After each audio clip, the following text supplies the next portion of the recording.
The following program contains graphic material, including offensive language. Viewer discretion is advised. First, we're going to begin with a historic day on Capitol Hill. For the first time in American history, Congress has referred a former president to the Department of Justice for possible criminal prosecution, recommending 4 felony charges for his role in trying to overturn the 2020 presidential election. Now, the statute for one of those charges, insurrection, says someone convicted shall be incapable of holding any office under the United States. Plus, we are learning tonight about the warning from Hope Hicks to Donald Trump about violence on January 6th and what the president said in return. This all marks the culmination of the committee's 18-month investigation now as it seeks accountability. CBS's Nicole Killian starts us off tonight from Capitol Hill. Good evening, Nicole. Good evening to you, Nora. The Select Committee says it has sufficient evidence that the former president spread false election claims, mounted a pressure campaign to overturn the results, and was derelict in his duty by failing to call off the rioters on January 6th. Aye. The vote was unanimous and unprecedented. At its last public hearing, the January 6th committee issued 4 criminal referrals against former President Donald Trump. He chose to try to stay in office through a multi-part scheme to overturn the results and block the transfer of power. The recommended charges include obstruction of an official proceeding, conspiracy to defraud the United States, conspiracy to make a false statement, and incite, assist, or aid and comfort an insurrection.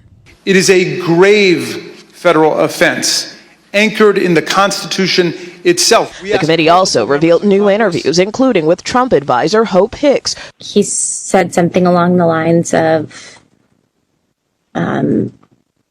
nobody will care about my legacy if I lose. So that won't matter. The only thing that matters is winning. The panel found Trump's daughter Ivanka wasn't more forthcoming in her interview, and it unveiled additional evidence of potential witness tampering, suggesting at least one witness was offered a job and financial security before testifying. These efforts may have been a strategy to prevent the committee from finding the truth. The committee also recommended potential prosecution for several Trump allies, including conservative attorney John Eastman, former White House Chief of Staff Mark Meadows, and personal attorney Rudy Giuliani.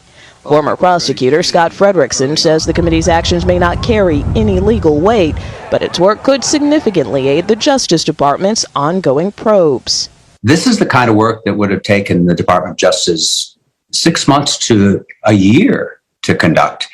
So, in effect, it's like putting the January 6th criminal investigation by the special counsel on steroids. The committee has referred 4 GOP lawmakers to the House Ethics Committee for failing to comply with their subpoenas, including Minority Leader Kevin McCarthy. Tonight, former President Trump is dismissing the charges against him as fake and accusing the panel of a partisan attempt to sideline him and the Republican Party. Nora? Are you ready?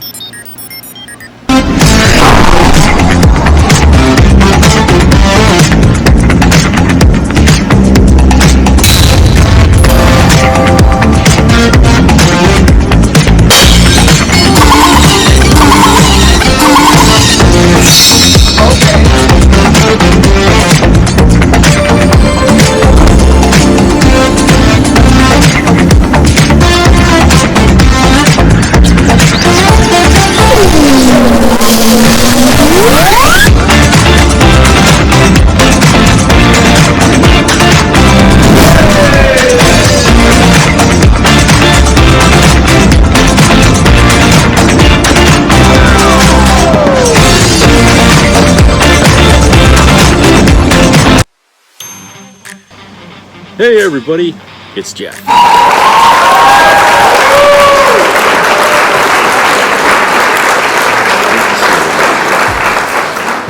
So today, the January 6th committee had made referrals, criminal referrals to the Justice Department, I guess, over Donald Trump. You know, what charges they say that he should be charged with, basically, is what they said after their findings from the January 6th committee. And that's the charges they came up with. So I'm going to read this article here. It was published an hour ago, and it's from ABC News. Hey! It says, January 6th committee makes criminal referrals, key takeaways, and what's next.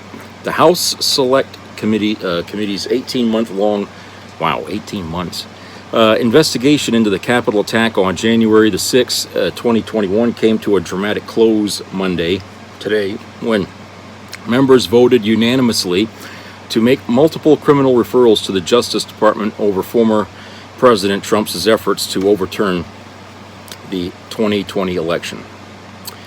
In a sweeping 160-page summary released after the meeting to explain its findings, the committee labeled Trump as the central cause of the attack and listed 4 charges they recommended be brought against him.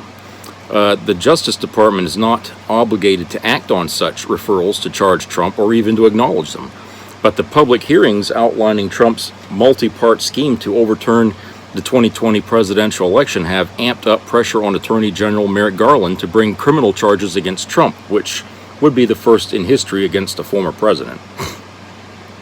Quote, "We have every confidence that the work of this committee will help provide a roadmap to justice and with the agencies and institutions responsible for ensuring justice under law will use the information we provide to aid in their work," unquote. Chairman Benny Thompson, Democrat from Mississippi, said in his opening statement. Anticipating critics will deem any committee action as political, members emphasizing how the referrals, while historic, follow the first time in history an American president refused a peaceful transfer of power. Quote, "We understand the gravity of each and every referral we are making today, just as we understand the magnitude of the crime against democracy that we described in our report," unquote, said Representative Jamie Raskin, Democrat from Maryland. Quote, "But we have gone where the facts in the new law lead us, and inescapably they lead us here," unquote. Committee refers Trump to DOJ on 4 criminal charges. After the committee's 9 members took turns describing what they said they uncovered in hours of interviews and thousands of documents, Raskin was the one to announce the evidence, quote, "warrants a criminal referral of former President Donald Trump, John Eastman, and others," unquote. He listed 4 federal criminal statutes Trump and others allegedly violated: obstruction of an official proceeding, conspiracy to defraud the United States, conspiracy to make a false statement, and to incite, assist, or aid and comfort an insurrection. Quote, "We propose to the committee advancing referrals where the gravity of the specific offense, the severity of its actual harm, and the centrality of the offender to the overall design of the unlawful scheme to the overall election compelled to us speak," unquote, Raskin said. Quote, "Ours is not a system of justice where foot soldiers go to jail and the masterminds and ringleaders get a free pass," unquote. Raskin pointedly said that the, quote, "starting point," unquote, of the committee's analysis was how a federal judge in March already found Trump's and Eastman's pressure on then Vice President Mike Pence to obstruct the congressional count of electoral votes, quote, "more likely than not," unquote, violated 2 of the statutes: obstruction of an official proceeding and conspiracy to defraud the United States. ABC News chief legal analyst Dan Abrams, after the committee acted, said he would argue that Justice Department investigators doesn't really want to deal with the criminal referrals, quote, in an effort to remain apolitical, unquote. Quote, "They're not going to take the legal conclusions of the committee and run with it," unquote, Abrams said. Quote, "From the DOJ's perspective, if they were deciding, they might have said, 'Don't refer anything to us, please. You guys do your thing, we're going to do our thing. We don't want anyone to claim that the 2 are intertwined,' unquote." Let's see. So, okay, here's another section here that co-chair Representative Liz Cheney focused on how Trump was the first president in American history to refuse a peaceful transfer of power and was blunt in belief that he should never be allowed to hold office again. Quote, January 6, 2021 was the first time one American president refused his constitutional duty to transfer power peacefully to the next, unquote. She said in her opening remarks, quote, in our work over the last 18 months, the Select Committee has recognized our obligation to do everything we can to ensure this never happens again, unquote. Cheney said among the most, quote, unquote, shameful of the committee's findings was that Trump sat in the dining room of the Oval Office watching the whole Capitol attack on television and resisted for hours issuing a public statement instructing his supporters to go home, despite urgent pleas from White House staff and lawmakers. And let's not forget, Fox News was also, Sean Hannity was trying to text, the White House, tell Trump to put a stop to this, Okay, quote, during this time, law enforcement agents were attacked and seriously injured. The Capitol was invaded, the electoral count was halted, and the lives of those in the Capitol were put at risk, unquote. Cheney said, quote, in addition to being unlawful as described in our report, this was an utter moral failure and a clear dereliction of duty, unquote. Quote, no man who would behave that way at that moment in time can ever serve in any position of authority in our nation again, unquote. She added, quote, he is unfit for any office, unquote. Let's see. 4 Republicans referred for ethics violations. The committee is also referring multiple House Republicans to the House Ethics Committee over failure to comply with lawful subpoenas. Those lawmakers are top House Republican Kevin McCarthy, Representative Jim Jordan, Scott Perry, and Andy Biggs. Quote, we ask multiple members of Congress to speak with us about issues critical to our understanding of this attack on the 2020 election and our system of constitutional democracy. None agreed to provide that essential information, unquote. Democratic Representative Raskin had said during the meeting. Quote, as a result, we took the significant step of issuing them subpoenas based on the volume of information particular members possessed about one or more parts of President Trump's plans to overturn the election. None of the subpoenaed members complied, unquote. Raskin continued. There were a total of 5 members who did not comply with their subpoenas requests from the committee, the final being Representative Mo Brooks. Brooks, who is leaving Congress, was not included in the list of referrals in the House January 6 committee's executive report. But with Republicans taking control of the House and its committees in a matter of weeks, it's unlikely the referrals will go far. So what's next? While this was the committee's last big stand, a more comprehensive report of its findings and recommendations is due out on Wednesday. Quote, this committee is nearing the end of its work, but as a country we remain in strange and uncharted waters, unquote, Thompson said. Quote, we've never had a president of the United States stir up a violent attempt to block the transfer of power. I believe nearly 2 years later, this is still a time of reflection and reckoning, unquote. Quote, if we are to survive as a nation of laws and democracy, this can never happen again, unquote, he added. While the Congressional Committee disbanded at the end of the year, the Justice Department's investigation into what happened on January 6 will continue. The department has separately conducted its own investigation for months, but it has not had access to the committee's expansive evidence until this week. While skeptical of the impact of the committee's criminal referrals to the DOJ, Abrams said that the January 6 committee's work could be valuable going forward in what it documented via testimony and other materials from those around Trump and the Capitol rioters. Quote, so the referral aspect of this, I think, is much less significant than what the evidence has uncovered, and the fact that now the special counsel seems to be moving so quickly, unquote, he said. Okay, so that's where we are right now as it stands. So it's been thrown in the hands of the Department of Justice, and they're going to do with something or nothing with the findings of the committee here after this 18 months. And it would be dumb. I would consider it to be stupid for the Department of Justice to simply ignore the last 18 months of what the committee has found, because it's significant. And I'll tell you, the evidence is overwhelming, because a lot of the evidence that they were presented in that hearing is stuff that you, me, and every other person on the internet witnessed firsthand. Okay, we got it's public information, the phone call he made to the governor of Georgia trying to get, votes that weren't there out of the state. I mean, everybody heard that phone call, so there's no denying that. Okay, and then of course we see the riot and the things that were said prior to the riot and after the riot. Okay, those things, they didn't just conjure that out of thin air. Okay, the fact that so many people were hurt and then testified publicly live on what happened that day, that's more evidence right there. Okay, and then of course people in the White House who gave their interpretation of what they saw Trump do and not do while this riot was going on. I mean, Christ, I mean, how could the DOJ not pick up any of that stuff from, the committee, the investigation?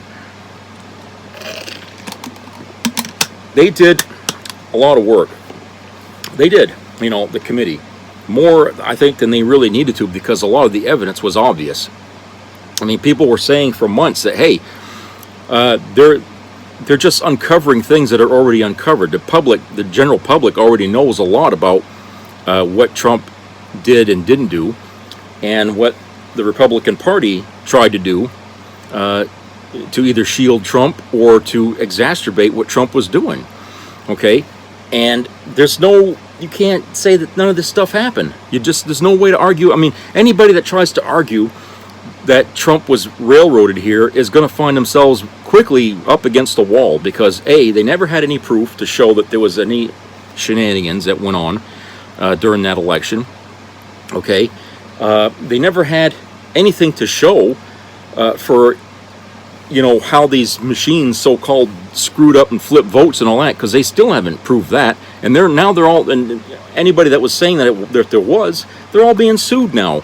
Okay, so I would like to see these people on TV trying to argue themselves out of that. Okay, saying, because that right there would be a big tell to the public that the very people that they're saying, that Dominion and the other voting machine company deliberately switched votes here so that way Biden would win. Okay, and if the company itself says that there is no evidence to prove it, and the other side can't come up with anything other than just theory, okay, then hey, how are you going to convince the public that that was truthful? I mean, come on, it's right there on the fucking TV, so they really ought to show to the public that, hey, this election was on the up and up. Trump lost, Biden won, and because Trump lost and he thought for sure he could win, he didn't want to give he didn't want a peaceful transfer of power. He wanted to stay, and he didn't want Biden in there, and he did everything he could. I mean, he kept Biden out of the White House for as long as he legally could, okay? And that's never happened before.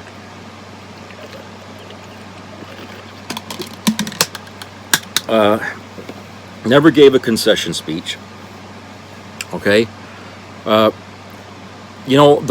these things that he did are just right there on the internet. You can go to YouTube and type in any of this stuff, and you're going to see evidence right there. And if you don't find it there, you're not looking hard enough, because it's really not that hard to find. I mean, there's page after page after page of different aspects of what happened January 6th from different points of view. Nobody's making shit up here, because all the stories are consistent. I mean, to think that everybody was colluding here on a scale that Republicans are accusing, okay, is unimaginable. I mean, there's no fucking way that all these people could be on the same page at the same time telling the same story. Hell, they'll lie about there being shenanigans during the election. Can't even remain consistent just under the small cabal of people that Trump put together to extract the lies out in public. Okay, even they couldn't get the story straight. And then plus they had to hire these nitwits to speak on Trump's behalf. That, oh yeah, I witnessed some stuff happen. None of these things ever saw fruition, because there was no way that these people could actually hold together even a lie like that to the extent that Trump wanted them to, okay? So to think that the Democrats could get the entire nation behind them of Democrats and the voting companies and everybody in that to collude against Trump and there not be a stitch of evidence anywhere to show it, I mean, that just doesn't happen, okay, people? It does. Someone always talks, okay, on either end, and then no one ever came forward and said that Trump did win, okay, from the other side. Nobody, okay, nobody. And so, like I said, it would be kind of dumb for the DOJ not to refer to these findings here from the committee. I mean, they're basically handing them a case that they know will win in court. Now, I don't know what the DOJ, what extra stuff they got to do on their end, okay, but I can't see how they got a whole lot more to go, okay. I don't see how they do, because they've been sitting there waiting for the results of the committee here, this January 6th committee, to come out so that they could take it and run with it, okay? So I would think that right now that they have this information, I would expect, you know, things to move more quickly than they have been, all right? Even if the House goes to the control of the Republicans, which it's supposed to on January, it's really too late for them to try to stop what's already been done here, okay? The DOJ, it's in their hands now. And so, you know, now all we got to do is wait and see what's going to happen. But it's good that this finally come out. But like I said, it's been a long time coming. It should have come out months ago, I think, because the evidence was pretty well there. I didn't see anything, to be honest with all you out there. I haven't seen anything in that hearing that everybody was watching for week after week. Okay, the committee, I didn't see anything that they presented that I didn't already know about, because a lot of the stuff was witnessed with cameras and cell phones all over the damn place, okay? Plus all the public stuff that was documented, you know, like Bannon and the other talking heads out there that were talking shit, like they were talking to get people stirred up on that day. That was all there. So we all knew that, you know, any case against him was true, because we knew he was inciting violence. Then Trump's own speech just prior to the whole thing, I mean, hey, again, inciting violence. I mean, it's pretty clear cut. You know, they have a better case against Trump than they really would have had against Nixon, I guess. You know, but Nixon, you know, he was still president. He resigned his office and was able to skirt, you know, the fallout from what he had done, okay? Right now, Trump was already out of office when we're doing this investigation, so there was nowhere he could run, essentially. And the fact that he took classified documents, and we found that out later this year, and had a shitload of it in his home down in Mar-a-Lago, okay, the stuff that he had, I mean, how can anyone explain that away as just, oh, well, it was his property? No, it wasn't. None of that, none of those things that he had belonged to him, okay, unless it was labeled for Trump's eyes only or something like that, okay? All that stuff was Department of Defense, okay? Those were all secret data, okay, that he could look at, but he couldn't take with him, okay? That had to stay in the location where they had filed it. He had that all boxed and moved down to his home down there. So, I mean, you know, that right there in itself would be enough to hang somebody. I mean, I mean, look at Aldrich Ames, for Christ's sake, and he was selling that shit to the Russians, and look what they did to him, you know. So, I mean, let's think about that for a minute. I mean, Trump basically did the same damn thing, okay, except he didn't sell it as far as we know, okay, because we don't know if what he did with that information when he got it. Christ, he could have photocopied all that stuff and then gave it to somebody, who knows. But the fact that he pulled off the same shit that Aldrich Ames did, and Ames was thrown in the slammer like that, and Trump was still skirting along, come on. You know that the eyes of justice are not blind here.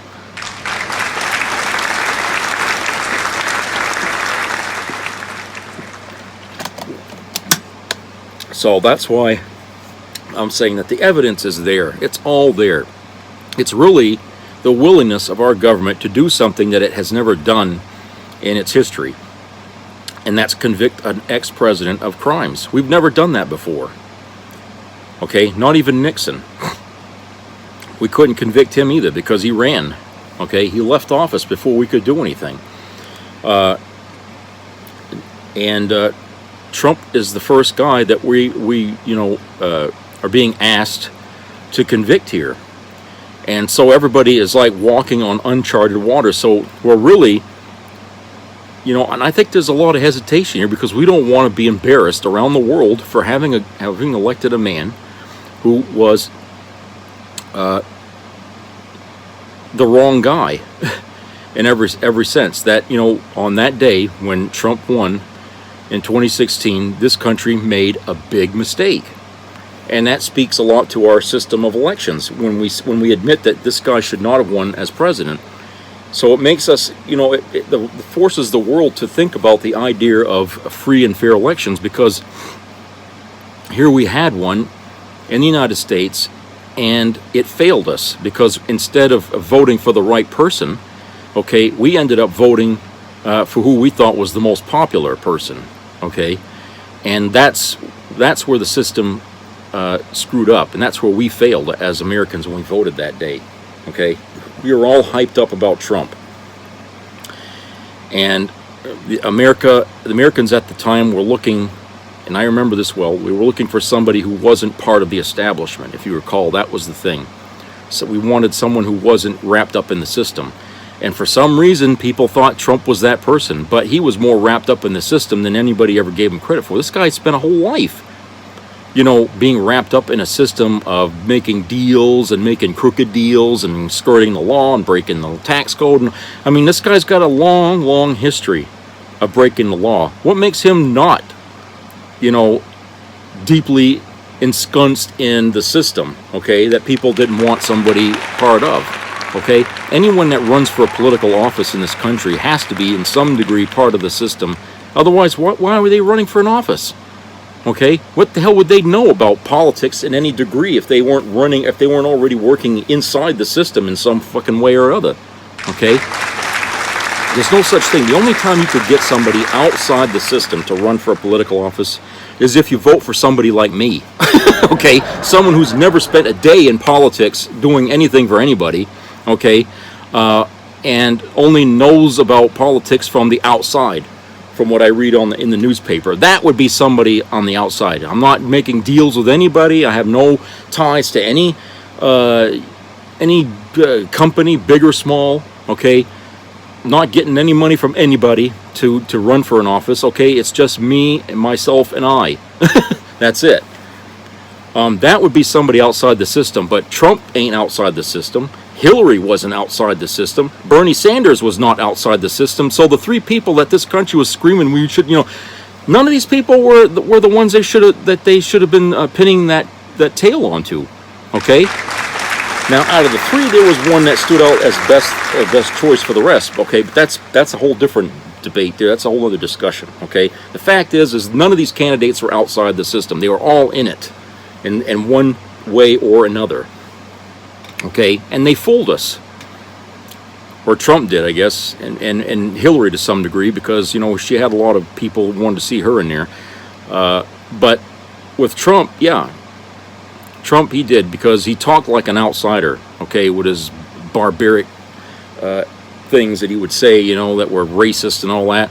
People recognized or thought that was the sign of a person that was outside, when they really weren't seeing that that's also a sign of a person who is anti-American in his speech and is very anti-democratic as well. Okay, this is just because he's talking about Mexicans being criminals and that doesn't mean that this guy is the right choice for American president because he's outside the system. No, that means you're looking at a bigot here, as like friggin' Adolf Hitler or the Red Dragon and the KKK. You're looking at that. Okay. And actually there are politicians other than just Trump in there that were, you could say members of the Ku Klux Klan. And I can't remember one. It was an old man that was in politics and he died a long time ago. But he was a member of the Klan and he was in politics and he was sitting on the friggin' seat. So like I said, people misread Trump. And they don't want to admit it, okay? Especially the media, because the media was the one that compounded the problem by keep putting the notion out there that, oh, he's entertaining and he's outside the system and he's a great man, he's popular, and you know, they had polls. Okay, the fact is at the end of the day, Hillary got the popular vote, he just got the electoral vote, so that really didn't say much about how popular the media thought he was, okay? And of course, in the second time he ran, he lost by millions of votes against Biden. So his luster got stained quite a bit in just 4 years, okay? Can you imagine another 4 years of what that crazy bastard would have been if he'd have won? Jesus, I hate to imagine an alternate reality where we had Trump for 8 years. Christ. All right, let's go to commercial break. We'll be back.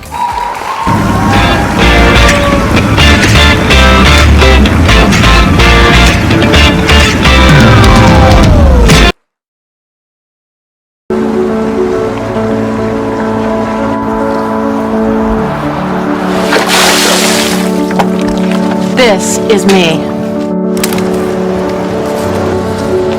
This is me.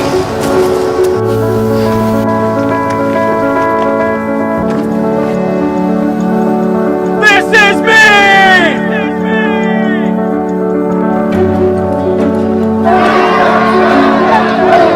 This is me. I'm Alex Curtis. I'm a lobsterman in Maine, and this is me. I'm Ruth McLaughlin, and this is me. I'm Eric Hopkins. I'm an artist, and this is me. This is me. Me. This is me. This is me. This is me. At the end of the journey, the main thing is you. Original. Ho, ho, ho. Happy holidays, playas. If you're not treating yourself and your loved ones to culprit underwear, then what are you doing? Seriously, get them culprit underwear. You destroyed your mom's vagina when she gave birth to you, so get her some lady boxers. Or your sister, your best friend with a killer booty. This is gonna be the best Christmas gift you could get anyone. Look, oh wait, that's my mic. Culprits are made in America and not in Santa's overseas sweatshops by some underpaid elves like other brands. Okay, shots fired. So go to culpritunderwear.com, have fun, look around, browse the site, and add to cart. Get him what you really want, which is to get his nasty ass to get some new underwear. The pairs he wears now, his mom bought him, and that's not okay. So do him a solid and get him some solids, or get him some prints that are gonna make him laugh. And you know, while you're on the site, get yourself a matching pair of lady boxers, or a lady bra, or a thong if you're more of a ho-ho-ho type of gal. No judgment here. None. And don't take my word for it, okay? Vogue said something about it. I forget the exact quote, but it was really good. And if you're a really good person, you're gonna get that special person a culprit underwear subscription because it's the gift that keeps giving, okay? And it's gonna constantly remind them that you're better at giving gifts than them, which makes you a better person. You are a better person if you do that. You're gonna get into heaven and they're gonna go to hell. And you're gonna wave down and be like, hey, just please click that link so I can go back to drinking eggnog. Just kidding, I would never drink eggnog. It's like sweet, eggy milk with alcohol in it, and I'd rather just drink vodka, you know? So just click that link and get something for someone you love. Okay, just do it. Do it, you Grinch. I like the print, I like the fit, I like the softness, and you will too. So click that link, baby. I don't got all day. Actually, I do got all day, okay? I've been here since 9 a.m. inside this box, shaking up cocktails for myself, and I will continue to do that, okay? Until you click the link. I just wanna know that your loved ones are getting taken care of this Christmas with these sexy little undies, okay? Trust me, it's good. I'm not drunk, not yet. Wait till later. Look, you don't wanna get canceled this Christmas, okay? Unless you're me. It's probably gonna happen. I've done some things. I don't wanna talk about it right now. I deleted my Twitter. Don't look at the jokes I did in 2013. I wasn't thinking right, okay? I was on Ambien. Hey, what do I gotta do around here? What do I gotta do around here to get you to freaking click this link, okay? Subscribe. What are you nuts? You wanna be a Scrooge and sleep with the fishes? I don't even know what that means. Get a subscription and forget about it. That was bad. That was bad accent. I'm sorry. I'd like a bike.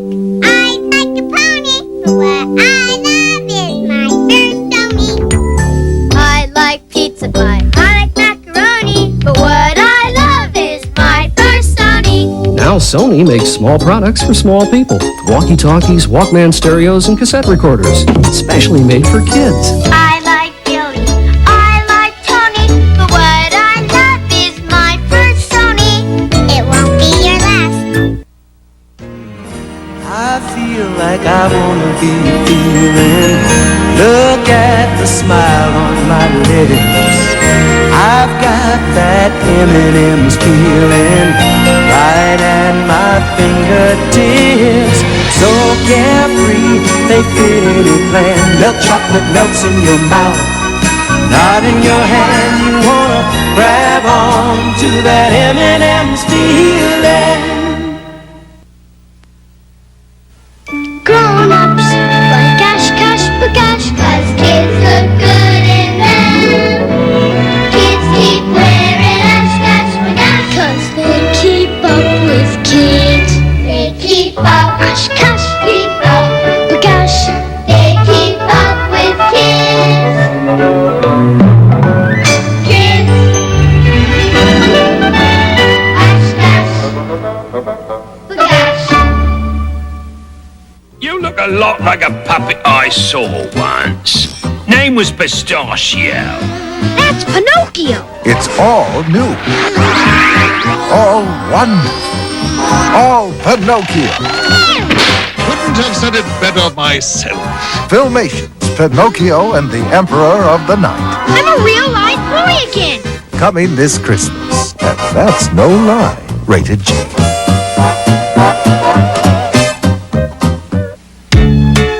A double pleasure's waiting for you. A double pleasure from Double Mint Gum. A double great feeling, making you realize Double Mint's the one for you. Double fresh, double smooth, double delicious to chew. A double pleasure is waiting for you. Double Mint Gum. A double pleasure is waiting for you. Double Mint Gum.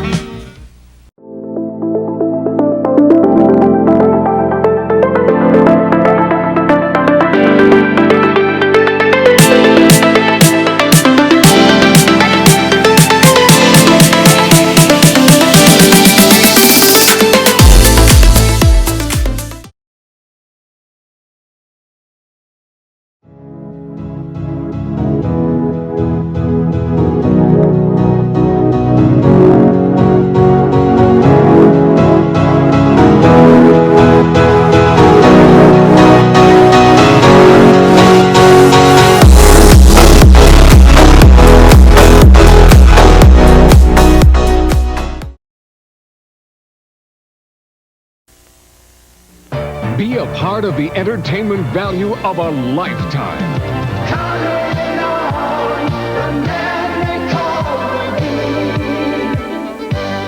I loved it. It was the best performance I've seen in a lifetime. I loved the show. I liked it very much. He's a very entertaining man. It's well worth the money. Now appearing in Charlottetown, coming to Halifax November 6th to the 18th, and St. John November 20th through the 26th.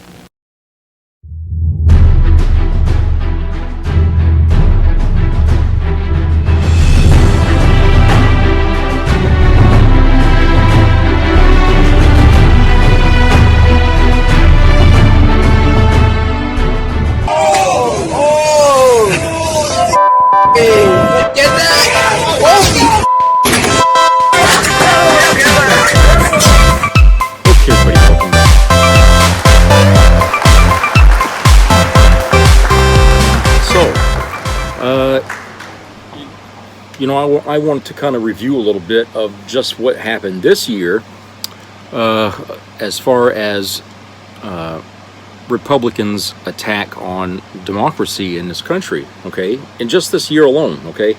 Well, we were out there trying to hold Trump accountable and at the same time take care of this country's other problems that were going on so we could, you know, keep our heads above water as a nation.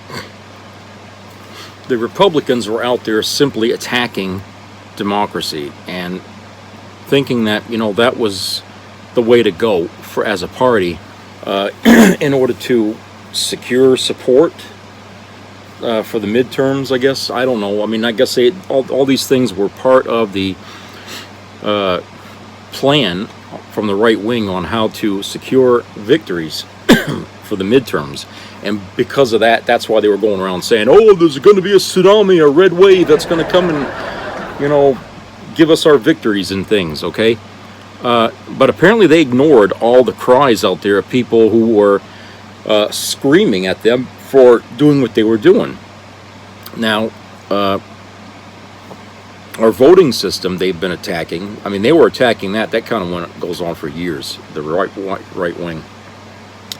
They don't like the idea that average people like you and me can go out and vote and upset the apple cart.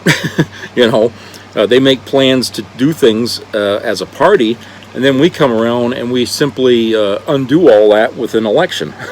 They don't like that. Business doesn't like that. Okay, they want to take our rights away to vote and just give them to politicians and have them vote for in our names. Okay, which, if they're not representing us in our names, then why should we trust them to vote in our names, okay? These people are not there for us, they're there for themselves. And it's always been that way as far back as I can remember. And so they gerrymander the districts, and they do whatever they can to make it hard for people to actually vote. You know, they, whether deliberately or not, they make sure the as few minorities as possible are able to vote, because it's in minorities where the numbers lie when it comes to victories. Because if you can't secure the vote of the minorities, you're losing a big chunk of the country. Okay, and if you can't cater to them, and you're always catering to the rich, then you're going to have a hard time convincing poor people in America to vote for you. They got more faith in Democrats doing what's right for them than, having any faith at all in Republicans doing what's needed. So the Republicans are always on the defense when it comes to that. So yes, this year they tried to make it hard for people to vote in the midterms, but it didn't seem to work. Not as well as they hoped, anyway. And so, they still lost seats and everything, and they didn't get their big red wave. The other thing that they were attacking was marriage equality this year. That's probably one of the more recent things here that they tried to do. Again, that was cutting their throats, their own throats. I mean, come on. If you want people to vote for you, the last thing you want to go around is saying, I'm taking away your right to this. I'm taking away your right to that, okay? People don't want their rights in any form or whatever taken away from them, okay? They fought hard and long to achieve these rights over the course of generations, and by God, they intend to keep it. And if you're talking about taking things away, you're not only going to create an army against you, but you're going to create this army from members of your own base. Okay, people in your own party are going to turn against you. That's how important rights are in America. And Republicans, for some reason, don't seem to understand that. They seem to think that every American is just waiting for the Bill of Rights to just be erased. Okay, and I don't understand why, because what they want to do is replace all of that with rights that they feel you should have, and that's it. You don't get a say on what ones you get to pick. You have to just accept the ones that are given to you, and you just have to live your life without certain rights anymore. And I know that no Republican is going to ever like that. 1 or 2 years under a regime like that, and they're going to be bitching. They're going to complain. They're going to take it out on the streets. Before you know it, they're going to be siding with Democrats. So that tactic is ultimately self-defeating, to remove rights from people. The other thing which they really drew ire from was Roe versus Wade, overturning that. Okay, a lot of people, even now, are still scratching their head as to why the Republicans thought that was the time, just before a midterm election, to do something like that, and thinking that no backlash was going to follow it. I mean, who the hell was running the party at that time and said, okay, now's the time to do this? There's never a time to do that, okay? There was never a time to think that it was okay to attack that. Okay, granted, we still have a Supreme Court that's still mired in the deep past, okay, where, we used to burn witches at the stake, okay? We still have that, and until we can get rid of those justices, or at least flip the Supreme Court in the favor of the Democrats, we're never going to get that undone. Okay, we have to focus on waiting until some of these justices are just gone. Okay, or we change the Supreme Court in some way where we can add more justices to the bench, which, you know, I think is even a harder thing to do than simply waiting for the justices to just die off or whatever. Okay, but we definitely can't do it now with the way it gets comprised at this point. So like I said, it's always harder to create something than it is to tear it apart. And now to recreate or to flip back the way it was, it's going to take a lot longer to accomplish that, unfortunately. So unfortunately, it's going to be up to the states to decide which way they want to go individually. And for now, people are going to have to keep their ears open to what their governors are saying, because now it's more important than ever.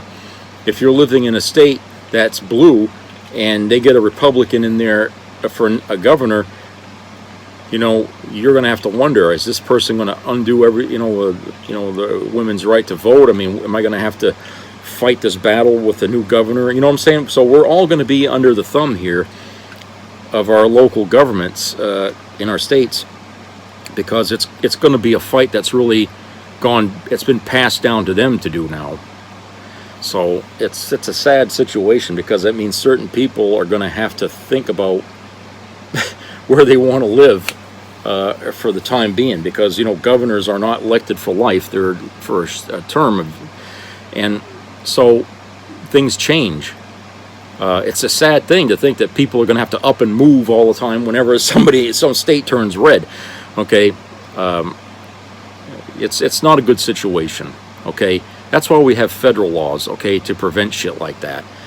So that way, that when a federal law is enacted, all the states have to follow. And if the states don't like the federal laws that are there, okay, then the option is there, if they want to secede from the government, to do so. There's no reason why a state should feel incumbent to go to the government, the federal government, and try to undo legislation that's been there for years, just because they can't stand it. Okay, just because one state or a small group of people can't stand the idea that there's abortion clinics around the country and that women are using them, they can't live with that, and they have to undo the whole thing for the majority. Okay, that's not the way democracy works in this country. The minority don't get to have their say. Okay, they get it to make their views known, but at the end of the day, it's the majority that gets their way, not the minority. Okay, if they don't like that system, then hey, democracy is not for you, clearly. And right now, the Republicans are showing us that democracy doesn't work for them. They don't like it anymore. They hate it because they're always at the losing end of every issue that they try to bring forward. All right, and people despise them for being what they are. All right, you know, it's one thing to voice your opinion, okay, and just leave it at that. It's another thing to voice your opinion, have it rejected, then turn around and force it on other people, whether they like it or not. That's what pisses people off. Okay, if you want to make fanatical enemies, that's the way you do it. Right there is to turn people against you, against their will. All right, they don't want to have to fight battles they've already fought years ago and won, and turn around and fight these things again when the majority wants to leave things as they are. They don't want to have to go back and do that with these with people in the minority. Okay, the minority had their chance, they had their say, and that was rejected. Okay, it's just like their idea is they want to appeal every damn election that's ever happened or will happen if they lose. Okay, Carrie Lake is an example of that. That's what she's trying to do. You know, she wants to sue the damn state of Arizona because she lost. I mean, talk about a person of sour grapes. Jesus, who does that sort of thing? Okay, unless in a banana republic you get that, but not in the United States. You know, it's always been, when people lose, they concede and they move on, and they might try another time later. I mean, how many times Hillary did run? Hillary ran for president 2-3 times. Okay, so hey, she lost those times. I guess she figured, well, that's it. Okay, obviously they don't want me as president. Okay, But that's how you play the game. You don't play the game by losing and then saying, I didn't lose. They cheated, okay, every time you lose. That sounds childish. And if people are appealed, if childish behavior appeals to some people, then they themselves are childish in their thinking, okay? They themselves feel that way. And believe me, I know I'm right about that because the people that I've met who support Trump are really batshit, okay? And so I feel like, when I say that the people who side with Trump that, for, doing what he did, and they think what he did was right and believe the lie, I mean, come on. I'm sorry, but you don't qualify as an adult. You shouldn't even have a driver's license, and be on the road. Jesus. All right. So, like I said, that's one of the other things that Republicans did this year. And then, of course, Trump coming out and saying that the Constitution is a fantasy and we should get rid of it. I mean, and then, of course, the Republicans applauding that. Okay? If there's not a bigger sign to put up in front of yourself or put underneath under the screen that says, I hate democracy, that statement that he made right there, that's the statement that proves the point. Okay? Because it's just not that Trump said it and that's what he believes. It's he said it and they applauded it. Okay? That the Trump supporters applauded it. He basically got people to turn against the Constitution. That's like, it's like saying, okay, America doesn't work. Let's get rid of it. Okay, the United States doesn't work. Let's get rid of it. Let me tell you something about that, okay?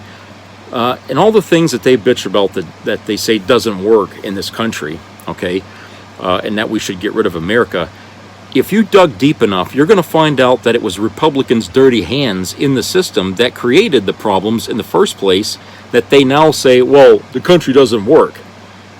It's like, well, you did this way back when, okay, under the Reagan years, and now you're complaining about the way things are now because of what you guys did. But, you're saying that the whole system is fucked up because of that. No, the system was working just fine until you started meddling with it because you wanted to give your donors some tax breaks and stuff like that, and now things started to fall apart because they're government-funded programs. Well, when you cut funding from these safety net programs that are out there for people, don't act like you don't understand why things are falling apart. Don't act like that, it's just one party that's responsible for this. Okay? It isn't. There's no connection to Democrats being responsible for failures in programs Democrats created. Why would they destroy their own programs? These things were made under Democrat majorities, okay, in order to help people when they fall on hard times, and Republicans want us to think that, the Democrats are destroying their own, their own stuff, cutting their own throats, when they're the ones that are out there actively doing it. Just like, how many times did we try to get Republicans to side with veterans this year, and every single one of them, voted no, like on the bill to give veterans some extra aid in cancer treatment for the things that they inhaled while they were over in the desert in the burn pits, that caused sicknesses. The Republicans are always saying, patriots, and we love the patriots. Well, they had a chance to love the patriots this year, okay? And what did they do with that? They turned against, the patriots that they claim to love, okay? And not only that, you had Kerry Lake in Arizona basically shit all over John McCain, who was a senator in that state for a long time, okay? And people out there apparently didn't like it, okay? But the fact is, she said that, thinking that would be okay. When is it ever okay to shit on somebody in that way who served your country, was a POW for a long time? You just don't trash somebody like that, okay? And plus, the guy, he's passed away a long time.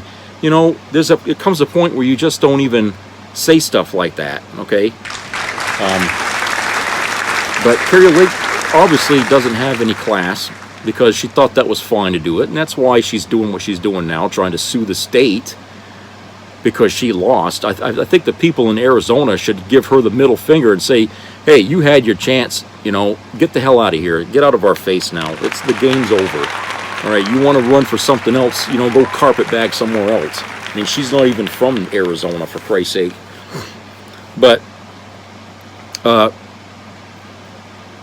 yeah, like I said, Trump talking shit about the Constitution, like he did, is a big sign right there that says, okay, I'm representing the people in America who think like I think right now, and what they think is not only do they hate the system, the election system, and all the other things that's been going on in this country for years. Okay, now they think that the country as a whole is so broken and corrupt that we need to just get rid of it and start from scratch. And that means burning the Constitution and the rights and everything else that makes America America and start over. Okay? Well, I imagine if you put that to a vote, you're going to find out just how many Americans really do agree with that. I think you're going to find out that the majority of the country still feels like we can save the country if we can get the rotten apples out of government. You know, because I think a lot of us are smart enough to realize that when you start crying and making absolutes about things, you know, you're obviously dealing with people who generalize everything. And when people generalize a problem or a series of problems as being the responsibility or of one party or something like that, and we're the ones that can solve the problem, obviously there's a slant on the way they're thinking here, and there's a discontinuity as well as on the facts. Okay, because a lot of things that were, you know, that are not working right these days were results of politicians siding with corporations and stuff like that to do away with some of these programs because, hey, it's a money-making thing for somebody else. You know, they don't want government competition. And so they just, you know, they lobby and get somebody to go in there and stand, you know, usually it's a Republican because they're easy to buy, these people. They got price tags on them. Okay. So they'll do anything for money. They'll say anything for money, which makes them the worst kind of politician that you could ever ask for. Because I'll tell you, when you got somebody that's got no backbone, no principle, no belief in anything, okay, except what they're paid to say, then that's not a politician you want to put your money behind, because you're throwing your money away when it's really hard work, earned money that you yourself had put the time and effort into doing. Okay, you want value for your dollar, right? Don't go buy some lemon that you know is a lemon just because it looks good. Don't go buy some fucking lemon because it looks good. How does it look when your good-looking vehicle is sitting on the side of the road being hoisted by a wrecker? Okay, after you just bought it. Okay, it doesn't look very good. So that's why your party doesn't look very good when you people put your money behind lemons for your politicians, because they'll turn right around and backstab you as they've been doing for years, and you guys don't even care. All right, but they've been stabbing you in the back for years, and you guys love it. Okay, you'll do it again. I mean, you're willing to go if Trump could run again, which, you know, I don't know if he will or not. My guess is he's not going to be able to. But if he should try to run again, some of you people will go ahead and say, "Yeah, cut my throat again, Donald Trump. Yeah, stab me in the back one more time, Donald Trump. You know, take away more of my income, Donald Trump. You know, give my money to the rich people, Donald Trump." Some of you people, that's what you're doing. You're going to be doing that until you die. And then when you die, you know, it's too late then to say, "Oh, I fucked up and I need," you know, too late. It's too late then. Don't die an idiot. Okay? That's the worst way to go. You know, don't die an idiot. Who knows? That probably condemns you to come back to life here and redo your life all over again because you fucked up the first time around. Because obviously you didn't learn anything you were supposed to learn while you were here. So, yeah, those are the things that they've been doing. I mean, I'm sure there's been all kinds of little things, maybe stuff I missed. Okay, but those are the things that they spent a lot of energy and time with this year, attacking. And at the end of the day, what it really means is they're attacking democracy. They don't like people having privacy and stuff like that, doing things that they don't agree with, okay? Even if it doesn't pertain to them. They just don't want you doing it. Because their religious buddies are telling the politicians, hey, here's some money. Here's more money. Take more money. Get these people to stop doing it, okay? And and when religious organizations do that, by Jesus, they ought to be taxed. They should be taxed, okay? Because now they're meddling with government affairs when they're not supposed to. But if they want to be part of the government system and they want to do something, then they need to be taxed. All their properties need to be taxed. And I'll tell you right now, when that day comes, you're going to see a revolt, a religious revolt in this country like you've never seen before, because they enjoy these tax-free things here, all right? I mean, why the hell do you think Scientology calls itself a religion? So that way they don't get taxed, okay? There's a lot of things out there they consider religions, okay? They're not. They're just bullshit systems that are there only so that way they can operate without a tax, okay? Fucking crooks.